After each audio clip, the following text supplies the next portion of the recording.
Dragon Ballers, if you're looking to buy Dragon Ball Super or One Piece sealed product, make sure to get 5% off using my link to Mystic TCG down in the description. You can also sell cards to them using their Facebook link, which is also down in the description.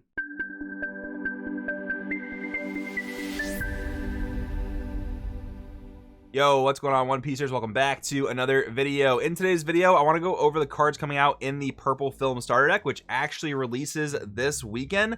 We're going to talk about why this is a must pickup for any Purple player in the One Piece card game. Luckily, and sort of also unfortunately, we've seen a lot of price hiking, skyrocketing with stuff for One Piece. It's set one. There's a lot of hype around the game, and there are only a handful of cards, maybe like 2 or 3 or 4 cards you need from this starter deck. So you might want to go the route of buying singles. That might be your best bet for picking cards up from the starter deck if you can't find it sealed, but hopefully you're able to find what you need. But anyways, guys, if you're new here, make sure to subscribe, hit that bell so you never miss a video. Let's jump right on in. We'll talk about the competitive merit of each card. We'll start with the Shanks leader. Very cool that Shanks got a leader, but unfortunately he's not that great. So activate main once per turn, Dawn -3. You can give all your film type characters plus 2k power this turn. Now I will say there are a lot of film characters in this deck in particular that have really good rates if you were to play them for their cost and then buff them by 2k. Like you have some 2 cost 5ks and stuff like that. That's a pretty powerful rate, but this leader is just not on the same level as something like Kaido or blue purple Kaido or blue purple Croc. That board wide buff, it's not the same as Zoro, because Zoro is getting 1 less power but only costing 1 Dawn, and you don't permanently lose that Dawn. This is not a deck where you can play Onigashima, so you can't quite ramp that back. You can play certain main deck cards to ramp it back, but Onigashima is every single turn re-ramp if you Dawn minus, right? So unfortunately, leader's not all that great competitively, but there are cards in this starter deck that are pretty good. Then we have Ain. So we have a 4 cost 5k battle card. We have on play, add 1 Dawn from your Dawn deck and rest it. This card is kind of interesting because it's a ramper with a good attacking stat. It only costs 4, so its rate is pretty decent. This is something you can kind of compare to ulti, just that it costs more but actually gives you a relevant body. The same thing is sort of a problem with this though, where it doesn't quite have counter power, so that does make it a bit clunky in your hands. Kaido, in my experience, just only wants to have the non-counterable cards in its deck be its bombs, and this is not really quite a bomb, so I think this card is interesting to experiment with, but I don't think it's going to find too much success in any meta purple decks.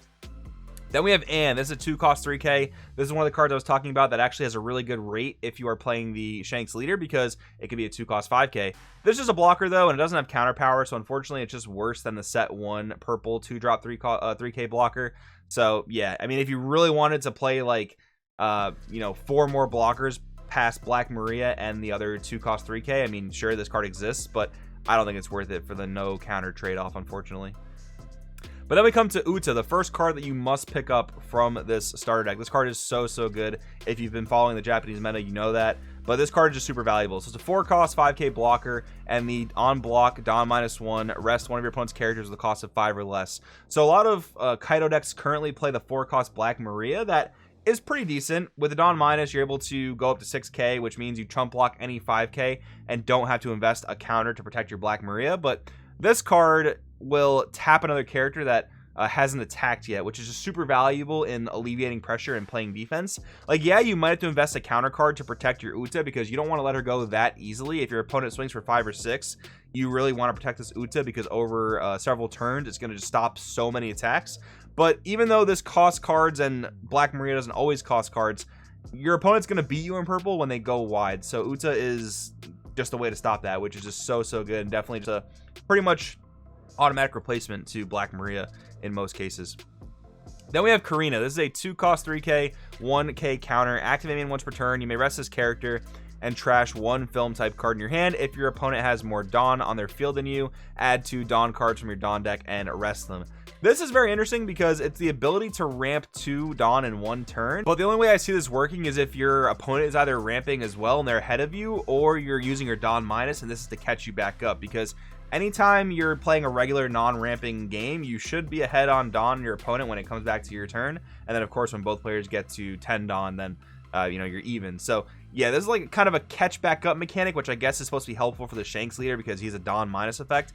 But I think this could be kind of interesting in maybe some sort of purple Croc or purple Kaido, maybe blue purple Croc, where you're playing a more film focused main deck and then just like using this to catch back up on ramp after you've used Dawn minuses. Like in blue purple Croc, for example, you're going to be Dawn minusing and not having a great way to get that Dawn back. So this card seems interesting, but a film main deck focus might not be the best way to go competitively, but it does seem interesting to experiment with for sure. Then we have Guild Tessero. This card is actually super interesting. So we have a 5-drop 6k. We have when attacking Dawn -2, draw 2 cards. So he's almost like a queen, but like an offensive queen, which is pretty cool. For one more Dawn, he hits for a threatening number of 7, which is pretty solid, and drawing 2 cards is definitely not a bad thing. This is actually just a straight up bolster to draw power, but again, that downside of not having counter power, when purple has so many bombs it wants to play already that don't have counter power, you'd probably have to build a deck specifically around this guy and cut out some other purple bombs. Like maybe you'd play this again like in a blue Croc, for example. That could be interesting. But yeah, this card seems cool. Not an absolute pickup, but if you want to play a deck that is kind of focused on him, I think it could actually work out pretty decently. Then we have a 1-cost 3k Gordon, simple vanilla. We have Shiki. So this is a 6-drop 7k. If you have 8 or more Dawn cards in your field, this card cannot be KO'd in battle. Now that is a pretty interesting effect because a lot of times when we're dealing with cards that we need to get off the board, we are trying to deal with that via removal. Like in green, Basil Hawkins would be like your only way to out this guy, and if you have enough Dawn, this guy just can't be removed in that way. So he might be a pretty solid replacement to the 6-drop 8k that a lot of purple decks are playing. Yes, he has 1k less power, but his effect is pretty valuable, so I think that he would be a pretty good replacement there. The only way you're picking this guy off the board pretty much is through like Mihawk or Dofi or 10-drop Kaido or 9-drop Kaido. So only 4 cards in the game answer this card, all of which have a pretty heavy Dawn investment. So this card I think seems really, really good. Then we have Scarlet. So this is a 2-cost 3k, just trigger, play this card. Not amazing, but maybe this could work in some sort of purple rush deck in the future, just probably not like anytime soon. Then we have Zephyr. So this is a 7-cost 8k. When this character battles strike attribute characters, this character gains 3k power during this turn, so that'll boost him up to 11. And then activate main Dawn -1. This character gains 2k during this turn. So you play him initially for 7. Obviously there's summoning sickness, so he can't attack. But on the next turn, you can Dawn -1 to make him a 10k, which is just a great number to swing at an opponent's leader with.